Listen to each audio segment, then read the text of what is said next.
I mentioned 10,000 cars per day can be a two-lane street. Well, here, Upper Street, and what's the other one next to Upper? Limestone. They're well below 10,000 cars per day, so we want to make sure that those are two lanes. And then we see that they're one way, which gets into the next category, which is these multi-lane one-way streets, which were laid across the US everywhere. Not everywhere, almost everywhere. Starting in the 60s, probably finishing up in the 90s, although I know some cities right now are considering doing this, but it was DOTs,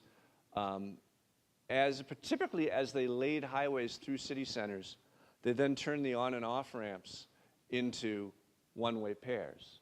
Here you killed the highway that was going to destroy your downtown, and congratulations on that, but you still got the one-way pairs that we find all over the US.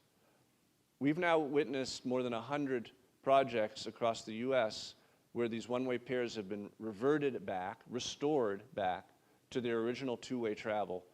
And in any of these 100 projects, there's never been anything but delight at the outcome of that change.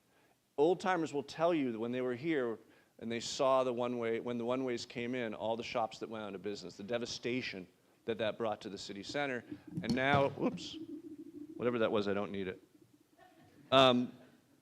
And now, whenever we restore traffic, and I've worked on a bunch of them, back to this two-way pattern, the shops come back, the life comes back. Why? Why is this so unsafe?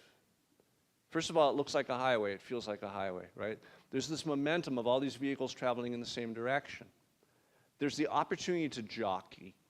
And I'm convinced that the opportunity to jockey is the most important thing psychologically because it turns you into a different type of driver where if you're like me, you want to be in the fastest lane and it's always the lane that you're not in, right? You stop shopping, you stop looking for a place to hang out, your focus becomes road racer. Mine does. I'm not even in a hurry. It's just fun. It's fun to go faster. So the story that kind of started changing this was in Vancouver, Washington, in Governing Magazine in the 90s. No, in 2009, where Alan Ehrenholt, a well-known writer, talks about the return of the two-way street here in Vancouver, Washington, and how all they did was they eventually convinced the DOT.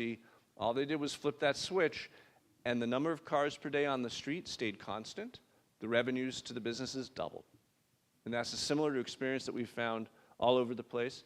This is downtown Cedar Rapids, where we took this system of half four-lane one-ways, and we restored it to this system. That meant the parking went from this, where red is angle, to this, which of course the merchants love. The bike network went from this to this, because we had all this extra room in the street. And a typical street went from this to that. And now the downtown is much more walkable, much more safe. Louisville, Kentucky, not too far away. Brook and First Street. Brook, First, Second, and Third were all two-way streets. Brook and First were reverted to two-way. Second and Third were kept as one-way. On the two-ways, crashes went down by 48% and crime went down by 23%. On the one-ways, crashes went up 15% and crime went up 36%. And if you ask me later, I can tell you why crime went up, but moving right along. This is New Albany, Indiana, right across the river. You probably know it. This was our plan. We reverted the entire downtown back to two-way traffic. They sat on it for 3 years. They were scared to death. The police chief didn't like it. The fire chief didn't like it. Finally, one summer, they did it all in a month.